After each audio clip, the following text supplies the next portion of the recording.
Coucou tout le monde, c'est Aude et bienvenue dans cette nouvelle vidéo. On continue le tutoriel de l'album Balade printanière. Dans la dernière vidéo, c'était la structure de la couverture avec ces mini shakers ici sur la tranche et son étiquette avec le porte-étiquette, etc.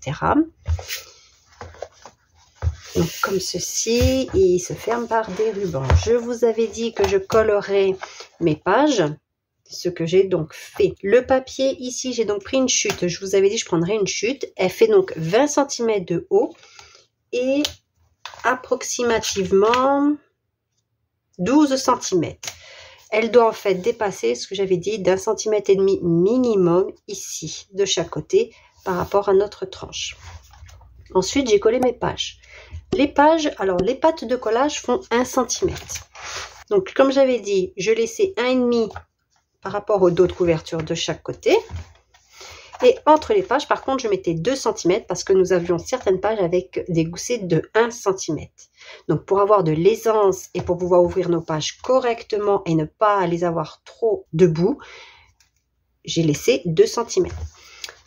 Petite astuce pour les coller du fait que votre patte de collage de la page fait 1 cm et vous avez un espace de 2 cm. Vous pouvez...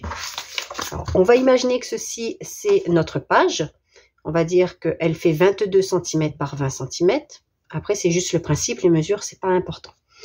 Ce qui est important ici, nous avions 1 cm de patte de collage et 1 cm de gousset, d'aisance de page. Si vous laissez 2 cm entre les pages, ici sur la patte de collage, vous pouvez directement coller le papier qui va venir. Alors moi ici, comme pour toutes mes pages, j'enlève 2 mm en haut, 2 mm en bas. Donc j'avais 19,6 en hauteur. Et en largeur, par contre, je n'enlève que 2 mm, c'est-à-dire 1 mm de chaque côté.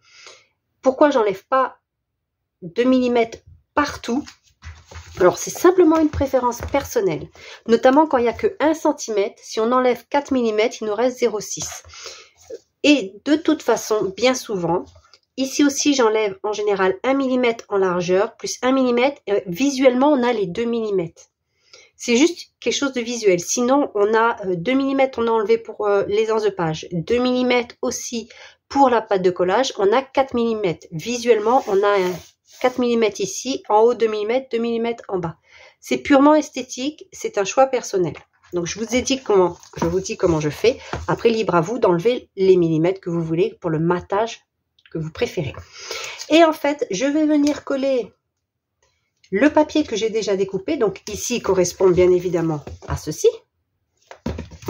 Donc, soit vous faites dans un cardstock, moi j'appelle ça cardstock contrasté pour rappeler l'album, ou alors vous faites dans un papier imprimé, c'est comme vous le souhaitez. Et je vais venir le coller ici, sur ma pâte de collage d'1 cm. Donc c'est un peu plus petit, je le centre en hauteur. Je laisse à peu près 1 mm par rapport à mon pli. Je devais vous le faire en vidéo quand j'ai collé, mais j'ai pas pu. Entre la météo, les bruits en extérieur et j'ai encore un petit peu la grippe, ça a été un peu compliqué. Donc là, je préfère vous expliquer. Et ensuite, lorsque vous allez venir coller, on a bien, hop,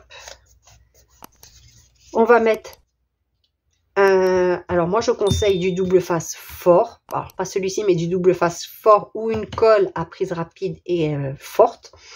Vous allez pouvoir mettre ici de la colle et coller sur votre emplacement. Et ainsi vous pourrez, comme j'ai fait ici, me coller directement en laissant un petit millimètre. Parce que là vous voyez je suis collée, mais il faut laisser un petit millimètre pour le fameux matage, ou 2 mm, ça va dépendre de ce que vous prenez.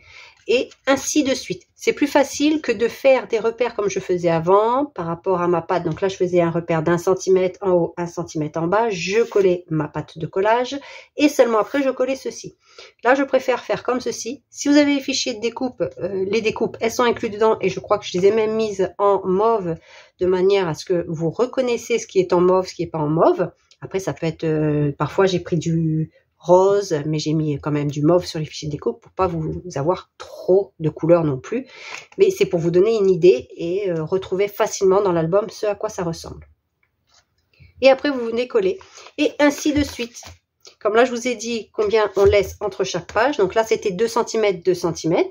Donc mon papier ici ne faisait pas 2 cm, fait 1,8 de large, mais je laisse 1 mm ici. Quand je l'ai collé sur ma base de page, j'ai laissé aussi 1 mm de la pâte de collage, ce qui me fait, voilà, visuellement, on a l'impression qu'on est un petit peu partout 2 mm. Après, c'est à vous de voir, vous placez un peu comme vous voulez, c'est vraiment au choix, on n'est pas au millimètre près. Et à la fin, comme j'ai dit, c'est 1,5. Donc là, j'ai pas encore collé le papier, mais ça, je regarde un petit dans mes chutes. Donc pour ceci, c'est fait. Maintenant, on va faire nos pages d'autres couvertures, comme d'habitude. Quelque chose de ultra simple, des pochettes, parce que moi, j'adore faire des pochettes dans mes d'autres couvertures, parce que c'est là que l'on a tendance à placer les petits souvenirs, les tickets en rapport avec l'album, les photos que l'on n'a pas rangées dans l'album, ou pouvoir mettre du journaling, etc. Donc, j'aime bien mettre des pochettes. Donc, nous allons faire la première et la seconde qui est exactement la même. Enfin, c'est le même principe, sauf que le deuxième dos de couverture, c'est une pochette à souffler qui se ferme par des aimants. La première dos de couverture. On prend un cardstock de 20 cm de haut par 21,5 cm de large. Nous avons 21,5 cm de large et 20 cm de haut. Ce n'est pas toujours évident avec les papiers imprimés. Si vous avez une marge, si vous n'avez pas de marge, c'est bon. Ça passe. Si vous avez une marge, des fois, c'est un peu juste. Ça passe encore, mais c'est très juste. Donc, moi, ce que je fais dans ces cas-là, c'est que je fais, on va dire, une mosaïque de papier.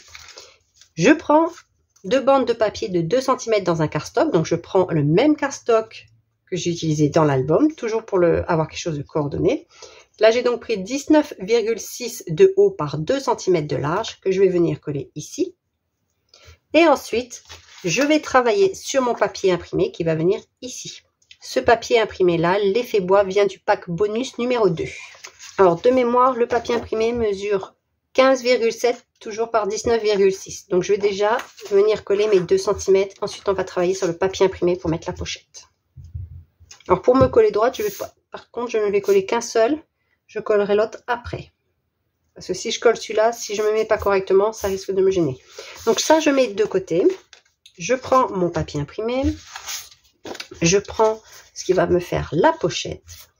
Et c'est un papier de 18,9 cm de large par 14,5 cm de haut. Je fais une pâte de collage à 1 cm de 3 côtés. Donc pour ici, le centre, j'ai pris 2 mm de plus que ce que j'avais ici. C'est pour ça que j'ai fait 0,9 et ici mon papier fait 0,7. Ici j'ai laissé 1,5 cm et en bas j'ai laissé, sans compter la pâte de collage, 4 cm. Je suis venue coller un acétate. Donc ici ce n'est pas une pochette à souffler car j'ai très peu de place dans l'album, ce que j'avais dit. Parce que j'ai déjà 1 cm de gousset ici. J'ai laissé 1,5 mais on n'a pas grand chose. Et moi je ne veux pas que mon album fasse ceci. J'ai plus de place à la fin. Parce que là, j'ai qu'un demi-centimètre de gousset. Donc là, je vais mettre une pochette à souffler et devant une simple pochette. Vous pouvez bien sûr mettre un cadre, mais évitez de mettre, si vous faites exactement comme moi, évitez de mettre plein de rabats avec des goussets. Il faut quelque chose de plat de ce côté. Pareil, la pochette, ce ne sera pas pour mettre beaucoup de choses dedans, mais 1 ou 2 cartes, voilà. Quelque chose d'assez plat. Et je vais venir coller mes pâtes de collage au dos de mon papier imprimé. Donc les pâtes de collage, de ce fait, je les ai totalement biseautées parce que c'est une pochette plate.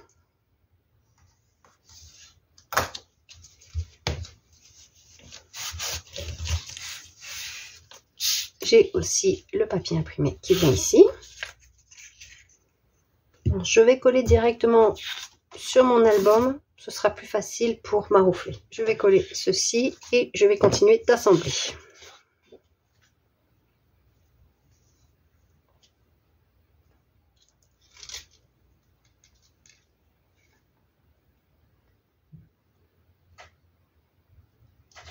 Maintenant, on va faire le deuxième dos de couverture qui est exactement la même chose, sauf que c'est une pochette à souffler qui se referme avec donc un rabat aimanté. Donc de ce côté, toujours sur le même principe. J'ai ma feuille ici de 20 cm de haut par 21,5 cm de large. Je reprends pareil mon papier imprimé, pour rappel 16,7 par 19,6 de haut. Je reprends mes bandes de 2 cm par 19,6 cm et je vais travailler sur mon papier imprimé. Pour le rabat du haut qui est aimanté, on prend un papier de 17 cm de large par 20,5 cm de haut. Sur les 20,5, on fait un pli à 1 cm pour la pâte de collage et à 1,5 pour avoir un demi centimètre de gousset. C'est un petit peu l'aisance de page pour notre soufflet. Ici, j'ai ajouré en laissant 1,5 cm de chaque côté. En bas, j'ai laissé 3 cm et demi approximativement pour pouvoir mettre 2 aimants ou un aimant, après c'est à vous de voir. Et en haut, j'ai laissé 4 cm. Et ceci, je vais venir coller au dos de mon papier imprimé. Comme ceci. Donc ici, fait 1 mm de plus de chaque côté par rapport, c'est toujours pareil, par rapport à la pochette du bas, où je laisse toujours une aisance d'1 mm pour les plis.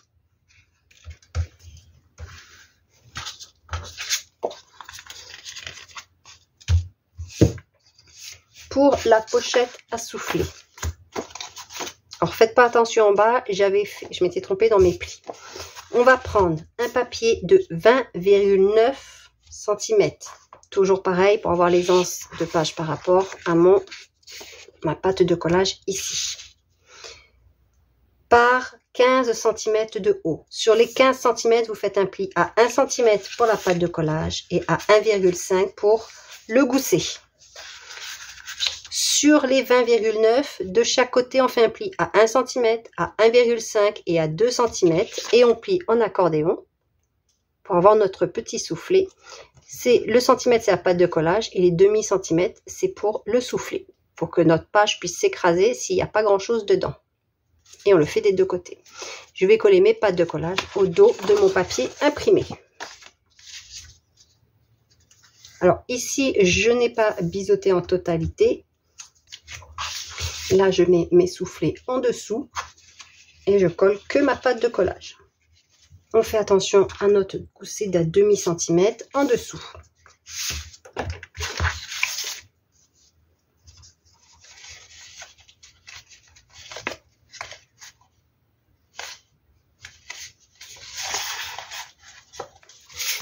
Le fait de ne pas avoir biseauté les pâtes de collage ici sur les côtés latéraux, ça me permet de bien me caler en bas. Parce que comme j'ai un gousset, ce n'est pas toujours évident de bien caler le bas. Et là, c'est normal qu'on ait un petit millimètre qui dépasse de chaque côté. Comme ceci. Donc ici, ça correspond plus ou moins à ma fenêtre du bas. Comme ça, même quand je vais mettre quelque chose dedans, on a la fenêtre des deux côtés.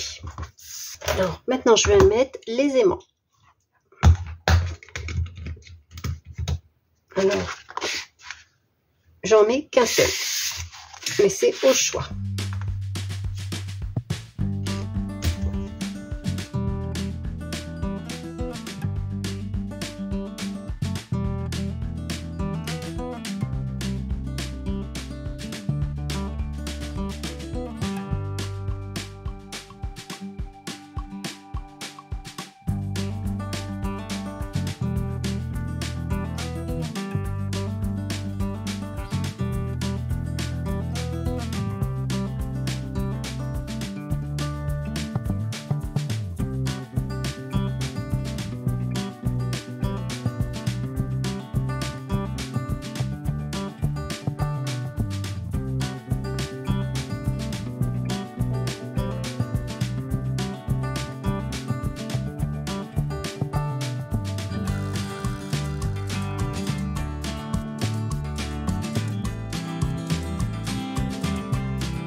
Voilà, la série de tutos pour réaliser l'album Balade printanière est terminée. Les fichiers de découpe pour rappel sont en boutique ainsi que la collection qui est aussi une collection numérique, donc à imprimer chez soi. J'espère que vous avez aimé l'album, la collection. Et on se retrouve donc très rapidement pour la présentation finale. Donc je vais probablement rajouter un titre ici, finir de coller mes papiers imprimés, quelques die cuts, quelques word art. Et on se retrouve très rapidement pour la présentation de cet album et un nouveau projet avec les illustrations que vous pouvez retrouver dans cette collection. Je vous dis donc à bientôt. J'espère vraiment que vous avez aimé. Si c'est le cas, n'hésitez pas à le dire en commentaire. Si vous avez suivi le tutoriel, mettez un petit émoticône. Si vous êtes resté jusqu'à la fin, mettez aussi le petit émoticône. Ça fait toujours plaisir d'avoir des commentaires qui sont de plus en plus nombreux. Je vous remercie donc d'avoir suivi éventuellement le tuto ou les vidéos et je vous dis donc à très vite pour la présentation de cet album. Bye bye, scrapez bien et prenez surtout bien soin de vous et de vos proches.